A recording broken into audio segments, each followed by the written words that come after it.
Halo, assalamualaikum warahmatullahi wabarakatuh. Salam sejahtera buat kita semua. Kali ini aku mau ngebahas tentang standar pelayanan dalam kebidanan, itu standar pelayanan dalam pemberian asuhan kehamilan atau ANC, atau kita kenal dengan istilah 10T. Ini bisa buat rekan-rekan bidan buat mengingatkan aja standar pelayanan kebidanan yang harus kita berikan kepada ibu hamil, dan juga buat teman-teman yang mau ujian baik yang UKOM, CPNS, ini selalu masuk ya standar pelayanan kebidanan, karena ini standar pelayanan yang wajib bidan berikan kepada setiap ibu hamil gitu. Oke, yang pertama yang perlu kita ingat dalam 10T itu memberikan pelayanan yang berkualitas sesuai standar. Jadi ada pemberian, kata kuncinya adalah dengan memberikan BB dan TB, TD, Lila, TFU, presentasi dan DJJ, TT, tablet FE, labor, tata laksana kasus, dan temu wicara. Ini 10T. Buat ngingetnya cukup inget yang ini aja. Kalau misalkan mau memberikan asuhan atau dalam melaksanakan menjawab soal ujian, yang diingat cukup 10 ini. Dan kita ingat ketika si ibu datang, pasien datang, kita lakukan pemeriksaan mulai dari timbang berat badan dan ukur tinggi badan, kemudian ukur tekanan darah, lilanya, tinggi fundusnya sambil Leopold, kemudian presentasi dan DJJ janin gimana, kemudian berikan screening imunisasi TT, berikan tabel FE, kemudian pemeriksaan labor, dan berikan tata laksana kasus serta temu wicara. Perbedaannya adalah kalau dulu itu ada istilah 7T. 7T itu tidak ada lilah, tidak ada presentasi dan DJJ, dan tidak ada tata laksana kasus. Jadi 7T dan 10T itu sebenarnya sama, hanya saja ada tambahan. Pada 10T ini ada tambahan 3, yaitu pemeriksaan lila, DJJ, kemudian tata laksana kasus. Itu aja. Kita akan bahas satu persatu. Yang pertama, kita lakukan timbang berat badan dan ukur tinggi badan. Untuk berat badan minimal penambahannya itu 1 kg per bulan, minimal ya, minimal 1 kg per bulan. Jadi selama sebulan itu dapat 1 kg. Jadi selama kehamilan itu minimal 9 kg itu bertambah berat badannya. Jika beratnya kurang dari 9 kg selama kehamilan itu artinya selama 9 bulan ya, kurang dari 9 kilo artinya ada kemungkinan gangguan pertumbuhan pada janin. Jadi kita lakukan pemeriksaan berat badan pada 10T itu gunanya adalah untuk mendeteksi adanya gangguan pertumbuhan janin, salah satunya. Kemudian kalau misalkan ibunya dengan berat badan berlebih, mungkin kita perlukan diet yang seimbang, yang sesuai gitu. Kemudian ukur tinggi badan. Pengukuran tinggi badan itu kita lakukan, semua pemeriksaan ini kita lakukan setiap ibu yang baru datang pada pemeriksaan kehamilannya. Jadi normalnya itu tinggi badan kan di atas 145. Kalau misalkan tinggi badannya di bawah 145 cm, berarti kita curiganya dia beresiko nanti terjadinya CPD atau cephalopelvic disproportion. Artinya ketidaksesuaian antara panggul ibu dengan bagian terbesar janin, hanya memiliki resiko. Jadi bukan berarti orang yang tinggi badannya kurang dari 145 tidak bisa melahirkan per vaginam atau normal, bukan ya, hanya saja ada resiko gitu, beresiko. Jadi itu kita harus waspada. Kemudian mengukur tekanan darah. Jadi setiap kali ibu datang ANC, kita pasti melakukan pengukuran tekanan darah. Salah satunya adalah untuk mendeteksi dini hipertensi. Kapan dikatakan hipertensi? Itu ketika tekanan darahnya 140/90 ke atas. Jadi kalau udah 140 sistolnya atau diastolnya udah 90, artinya ada kemungkinan hipertensi, dan kita lakukan pemeriksaan lanjutan. Mungkin kita curiganya dia nanti kalau misalkan dari pemeriksaannya dia bisa preeklamsia. Preeklamsia itu ada yang ringan, ada yang berat, bahkan bisa sampai kepada eklamsia, dan itu kita ketahui dari pemeriksaan urin. Jika pada saat kita melakukan pengukuran tekanan darahnya di atas 140/90 ke atas gitu. Kemudian yang ketiga, Lila itu menilai status gizi, ukur lingkar lengan atas. Jadi pertama kali ibu datang itu di trimester 1 kita ukur lilanya, kita screening ibu ini beresiko kek atau enggak. Karena status gizi yang normal itu di 23,5 ke atas. Jadi 23,5 itu udah normal. Kalau misalkan di bawah itu artinya ibu mengalami kek, kekurang energi kronis gitu. Jadi kekurangan gizi yang telah berlangsung lama, bisa berbulan-bulan atau bertahun-tahun gitu. Nah, kalau misalkan tidak kita tangani pada masa kehamilan, maka akan beresiko ibu melahirkan bayi dengan berat badan lahir rendah atau BBLR. Nah, biasanya kalau di puskesmas itu biasanya ada dikasih makanan tambahan berupa biskuit gitu. Ada.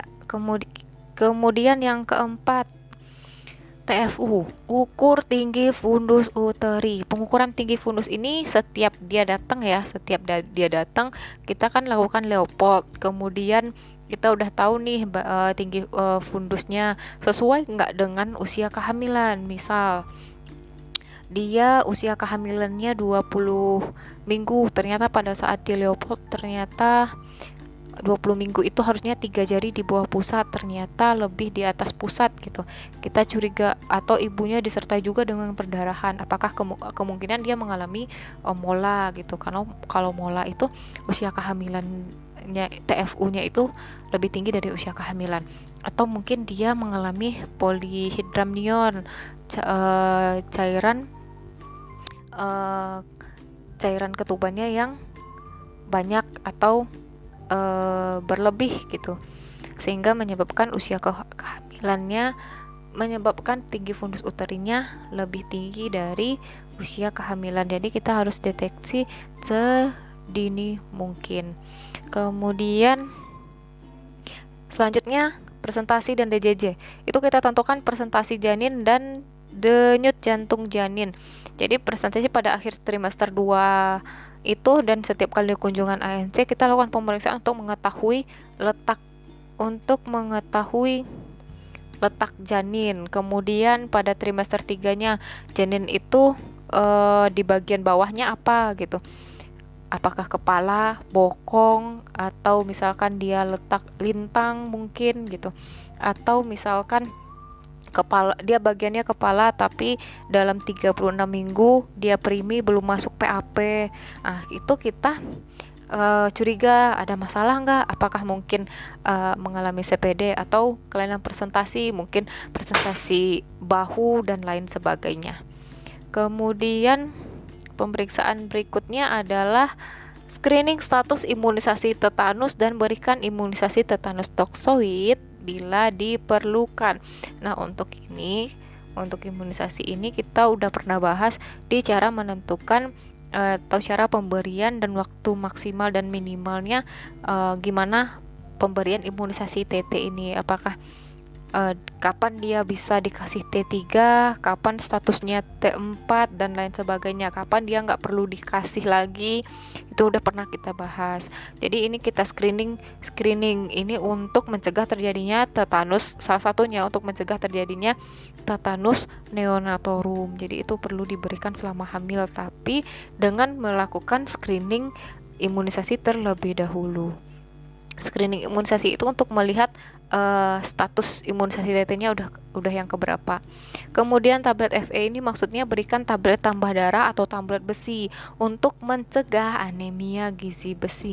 Ini harus diberikan minimal 90 tablet selama kehamilan. Jadi diberikan tablet tambah darah dan asam folat itu minimal 90 tablet selama kehamilan. Kalau minimal itu artinya nggak boleh kurang, tapi boleh lebih, boleh 90 aja. 91 boleh, tapi 89 itu nggak boleh, karena minimal gitu, batas minimal.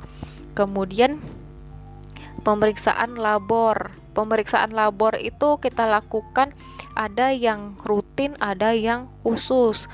Kalau yang rutin itu labornya pasti dilakukan pada setiap ibu hamil gitu. Jadi bukan atas indikasi. Jadi kayak golongan darah. Kenapa kita perlu pemeriksaan golongan darah? Itu untuk mengetahui nih jenis golongan darahnya itu gimana. Nanti kalau seandainya dalam masa kehamilan ibu tiba-tiba mengalami perdarahan hebat yang atau tiba-tiba mengalami anemia berat yang memerlukan transfusi, kita udah tahu golongan darahnya. Kalau seandainya kosong, kita udah tahu nih mencari pendonornya gitu. Kemudian sama HB itu mengetahui ibunya anemia atau enggak, berapa dosis tablet FE yang bisa kita berikan, itu udah ada. Untuk yang ini untuk anemia juga udah pernah kita bahas di video-video kita yang sebelumnya. Kemudian yang termasuk rutin itu spesifik endemi atau epidemi, misalkan daerah yang endemik malaria, HIV dan lain sebagainya, itu termasuk ke dalam pemeriksaan labor rutin. Kemudian untuk pemeriksaan labor khusus itu atas indikasi, misalkan pemeriksaan protein urin. Kapan dilakukan pemeriksaan protein urin? Ketika ada indikasi ibu mengalami kemungkinan preeklamsia atau hipertensi kronik dan lain sebagainya. Kita lihat dari tekanan darahnya. Ketika dia mengalami tekanan darah yang cukup tinggi, kita lakukan pemeriksaan protein urin. Kemudian ada juga reduksi urin pada ibu yang berat badannya berlebih gitu. Misalkan berat badannya naik dengan cepat, ibunya makan dengan lahap tapi mudah haus, kemudian punya riwayat DM gitu. Kita curigainya ibu mengalami DM, itu kita perlukan pemeriksaan penunjang, pemeriksaan laboratorium, reduksi urin. Jadi termasuk pemeriksaan labor khusus atas indikasi gitu. Kemudian untuk pemeriksaan HIV juga, ini pemeriksaan HIV tadi di daerah epidemi HIV yang meluas atau terkonsentrasi, itu wajib tenaga kesehatan menawarkan tes HIV kepada ibu selama hamil gitu. Jadi diprioritaskan kepada ibu hamil dengan IMS dan tinggi badan pada pemeriksaan labor rutin lainnya serta pemeriksaan ANC atau menjelang persalinan. Penawaran ini disebut dengan provider PITC atau HIV atas inisiatif pemberi pelayanan kesehatan dan konseling gitu. Kemudian ada juga pemeriksaan BTA-nya, ibu hamil yang kita curigai TB lain sebagainya. Kalau untuk labor atas indikasi itu cukup banyak, jadi teman-teman bisa lihat aja nanti sesuai kasus-kasusnya. Kemudian tata laksana dan penanganan kasus.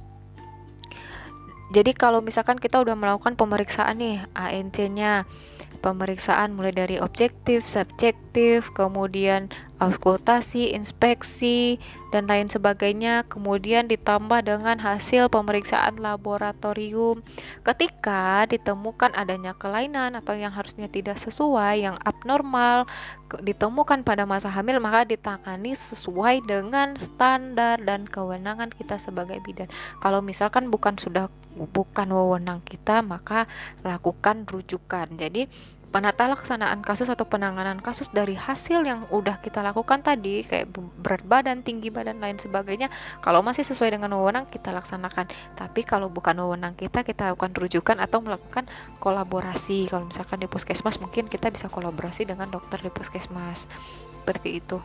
Kemudian yang terakhir ada temu wicara atau konseling. Jadi konseling setiap kunjungan ANC.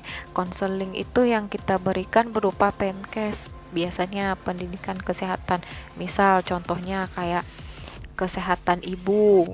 Kalau misalkan ibu itu istirahatnya gimana, perlunya sekitar 9 sampai 10 jam sehari gitu. Terus perilaku hidup PHBS-nya gimana, misalkan mandi minimal 2 kali sehari. Kalau membersihkan organ genitalia itu dari depan ke belakang, jangan dibolak-balik. Kemudian jelaskan juga tuh pada saat konseling, apa sih peran suami, keluarga dalam kehamilan dan perencanaan kehamilannya. Terus yang perlu diingatkan kalau dia selama hamil, apa sih tanda-tanda bahaya selama kehamilan. Persalinan juga perlu, nifas juga perlu, itu kita perlukan buat kesiapan menghadapi seandainya komplikasi-komplikasi ini terjadi gitu. Dan yang penting juga asupan gizi seimbang, kemudian misalkan kayak minum tablet tambah darahnya rutin untuk mencegah anemia. Terus kita penkes pada saat minum tablet FE tadi, kita minumnya 1 kali sehari, jangan diminum dengan teh, kopi, atau susu. Bagusnya itu dengan vitamin C, itu termasuk penkes, termasuk konseling di temu wicara. Jadi ketika ada soal-soal yang berbicara tentang itu, berarti standar yang dilakukan oleh si bidan adalah temu wicara dan konseling. Kemudian jelaskan juga apa sih gejala penyakit menular, tidak menular. Kemudian perlu juga nanti di trimester 3 mungkin kita berikan penkesnya IMD itu gimana, ASI eksklusif gimana, KB kalau setelah kita bersalin gimana, dan imunisasi juga perlu kita berikan. Nah, ini merupakan 10 standar asuhan pelayanan pada masa kehamilan yang sesuai dengan PMK nomor 97 tentang pelayanan kesehatan kehamilan. Jadi kalau misalkan 10T ini wajib dilakukan oleh bidan setiap ibu yang datang berkunjung. Laksanakan apa yang sesuai dengan kewenangan. Kalau bukan wewenang, kita lakukan rujukan. Nah, semoga untuk mengingatnya, kata kuncinya di sini itu kadang kita lupa ya, 10T apa aja sih gitu. Yang perlu kita ingat itu ini bagian yang ini aja. Ingat, pasien datang, kita ukur berat badan dan tinggi badannya, kemudian kita suruh duduk, minta ibu duduk, kita ukur tekanan darahnya, kemudian kita langsung lakukan pengukuran lila. Setelah itu kita minta ibu berbaring, kita lakukan pemeriksaan Leopolds, lakukan langsung pemeriksaan TFU. Setelah kita periksa TFU, kita pasti dengerin DJJ gitu. Setelah itu ibu setelah selesai pemeriksaan, kita tanya nih, ibunya perlu screening, kita screening nih TT ibu perlu apa enggak. Terus pas ibu biasanya setelah selesai semua tindakan, baru kita kasih perlu tablet FE atau enggak gitu. Kemudian udah kita, kalau misalkan ada yang yang tidak sesuai gitu, perlu pemeriksaan labor atau enggak. Nah, itulah dari 8 ini kita tata laksana kasusnya gimana, apakah perlu rujukan atau enggak. Kemudian yang paling penting adalah temu wicara, penkesnya apa yang diperlukan selama masa kehamilan. Itu aja. Terima kasih, mohon maaf apabila ada salah pengucapan, penyampaian, pengetikan. Ambil yang baik-baiknya. Jangan lupa subscribe, like, comment, and share. Terima kasih. Wassalamualaikum warahmatullahi wabarakatuh.